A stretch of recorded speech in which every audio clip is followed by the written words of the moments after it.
There's something deeply unsettling about cult stories. Because most of us imagine cult victims as isolated, vulnerable people living completely outside normal society. But then, cases like this happen. A successful Hollywood actress. Famous. Rich. Beautiful. Admired by millions. And somehow, she ended up inside one of the most disturbing cult organizations in modern America. Not just as a member, as a recruiter, an enforcer, a woman accused of helping psychologically trap other women into a secret group where they were starved, controlled, blackmailed, and branded. And the craziest part? If you watched TV in the early 2000s, you probably saw her every week. Her name was Allison Mack. Most people knew her as the sweet, energetic best friend from the hit superhero series Smallville. But behind the scenes, another version of Allison was slowly forming. One built on insecurity, validation, obsession, and eventually, power. I think that's what makes this case terrifying. Not because it feels alien, but because it feels human. Because this story isn't really about one evil mastermind controlling helpless people. It's about how vulnerable people can become dangerous once they finally feel important. Tonight we are going to talk about the cult that turned a TV star into a recruiter. The Allison Mack and NXIVM story. Welcome to the podcast you can't unhear.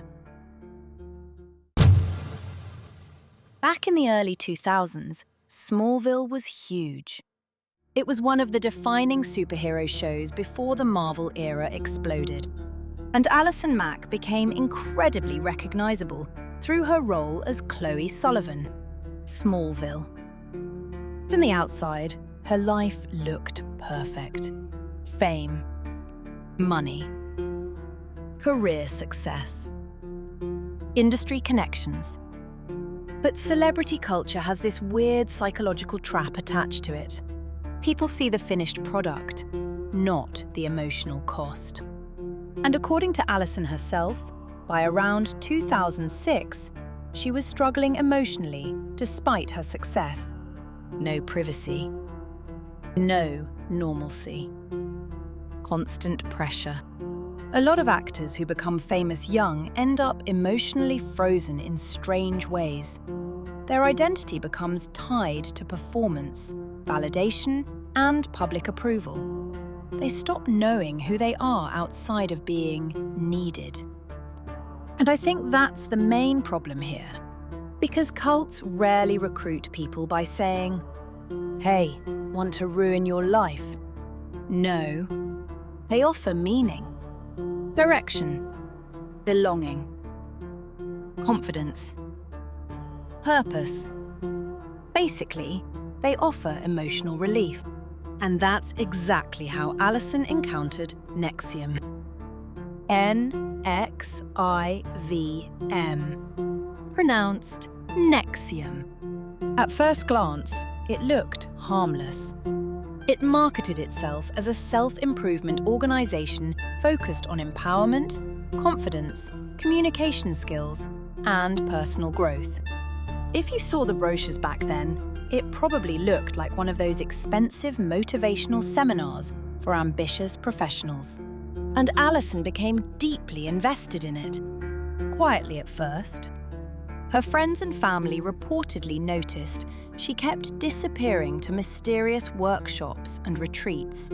But when they asked about it, Allison spoke positively about the organization. She claimed it was helping her become stronger, more confident, more fulfilled. And that's another thing people miss about cult indoctrination. It usually works at first. That's why people stay. If joining immediately destroyed your life overnight, nobody would remain inside. Instead, the early stages often feel euphoric. You feel seen, supported, important, especially if you're already insecure. And Alison had one insecurity that reportedly followed her for years. She felt intellectually inadequate. Despite being successful, she apparently felt embarrassed about not finishing college and worried other actors were more educated or sophisticated than her. That insecurity may sound small to outsiders, but psychologically, small insecurities can become giant emotional entry points. Because manipulators don't need your weakness to make sense. They just need it to hurt. The man behind NXIVM was a guy named Keith Raniere. Keith Raniere. If you look at him without context, he doesn't seem particularly extraordinary. Not charismatic in the movie villain sense.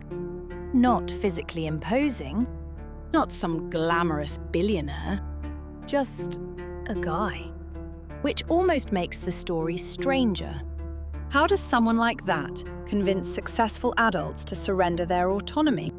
The answer is psychological architecture. Raniere built NXIVM like a layered system. People didn't join a cult. They joined workshops, classes, networking groups, empowerment programs. The darker elements only appeared gradually after trust and dependency were already established. And Alison stayed inside this environment for over a decade, 12 years. That alone tells you how powerful psychological conditioning can become once someone's identity gets fused with a group. Over time, Alison climbed higher and higher within the organization. By 2015, she wasn't just a follower anymore. She had become one of Keith Raniere's most trusted inner circle members.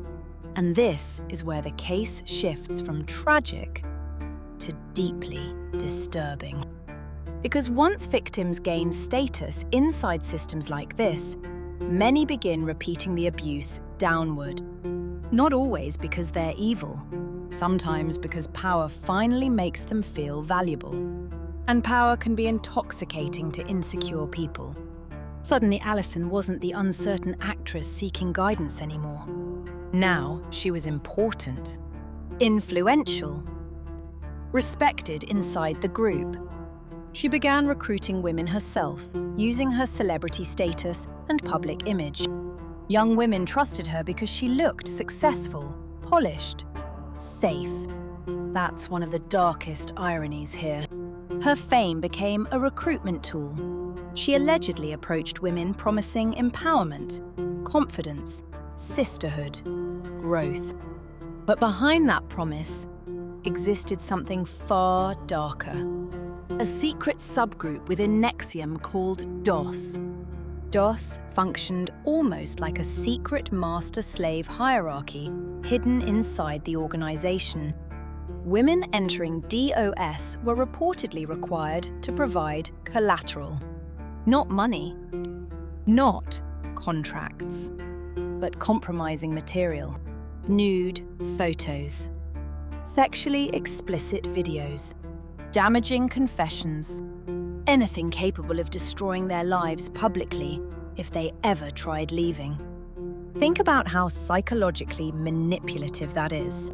Classic cult behaviors, I must say. The moment someone hands over material capable of ruining them socially, they become emotionally trapped. Fear replaces freedom.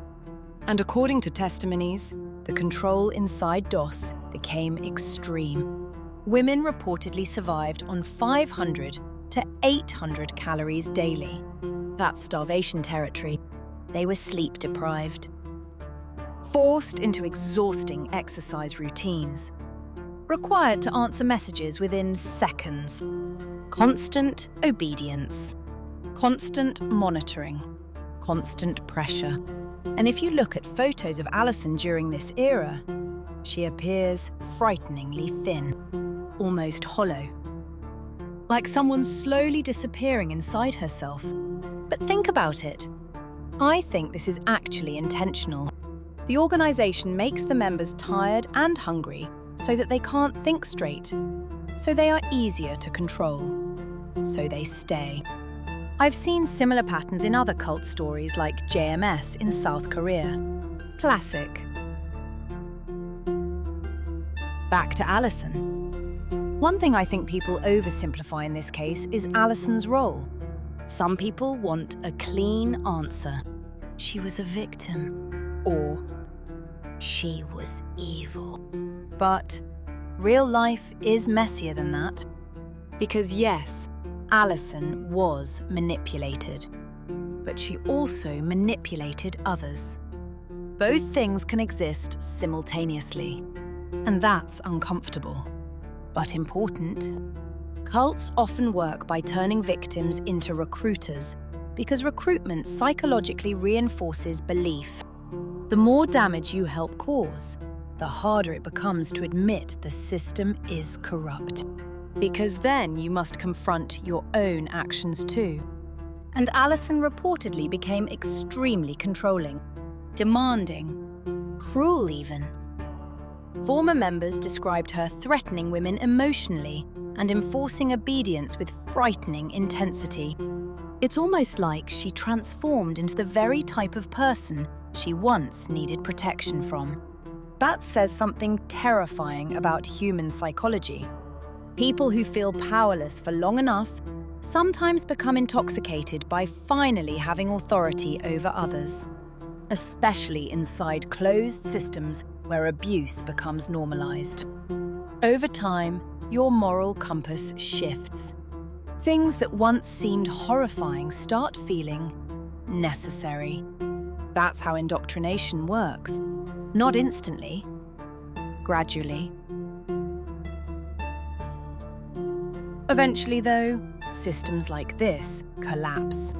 Because secrets don't stay hidden forever. By 2017 and 2018, investigative journalists and former members began exposing NXIVM publicly. Stories emerged about branding ceremonies, coercion, blackmail, manipulation, starvation, sexual exploitation. And suddenly the polished self-help organizations started looking like something much darker. The FBI got involved. In April 2018, Alison Mack was arrested. And according to reports, she broke down emotionally during the arrest. Meanwhile, Keith Raniere fled to Mexico, trying to avoid capture. But authorities eventually found and arrested him too. This is where the story becomes psychologically fascinating. Because after years of loyalty, something finally cracked inside Alison. By 2019, she pleaded guilty. Crying in court, she admitted her involvement and called joining NXIVM the biggest mistake and regret of my life.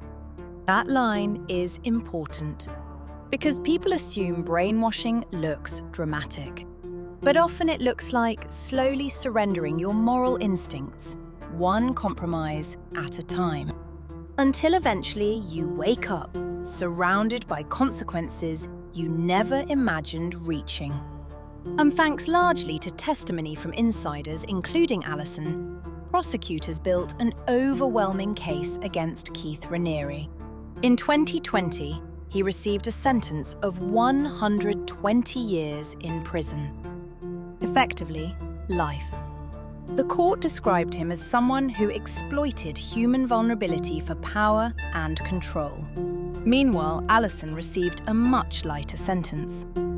3 years imprisonment, plus fines and community service. That sentencing difference became controversial online. Some people believed she deserved far harsher punishment. Others argued she was deeply manipulated herself. And honestly, I think both reactions make sense. Because again, this case lives in moral grey areas. People hate sitting inside. One detail from prison stayed with me. Apparently, Alison stopped wearing makeup and shaved her head completely bald during her incarceration. And psychologically, that feels symbolic. almost like rejecting the identity she once weaponized. Because beauty had become part of her influence, part of the manipulation, part of the performance. And maybe shaving her head was her attempt to strip herself down to something honest again. Or maybe it was guilt, or self-punishment, or the first real decision she'd made independently in years. Who knows? But it feels deeply human. She was eventually released early in July 2023 for good behaviour, after serving around 2 years. And since then, Alison has tried rebuilding her life quietly. Reports say she pursued higher education, got married, started a family, and began speaking openly about manipulation, coercion, and cult psychology. Some people forgive her. Others never will. And actually, that's understandable. Because redemption stories are complicated when other people's trauma exists alongside them. What makes the Alison Mack story so disturbing isn't just the cult itself. It's how ordinary the emotional starting point was. Insecurity, loneliness, wanting purpose, wanting to feel smart enough, important enough, valuable enough. That's it. That tiny emotional crack became the opening through which an entire system entered her life. And I think that's what people miss when discussing cults. Most victims are not stupid. Manipulation targets emotions, not intelligence. Sometimes the smartest people fall hardest because they overestimate their immunity to influence. And another uncomfortable truth: power changes people, especially people who spent years feeling powerless.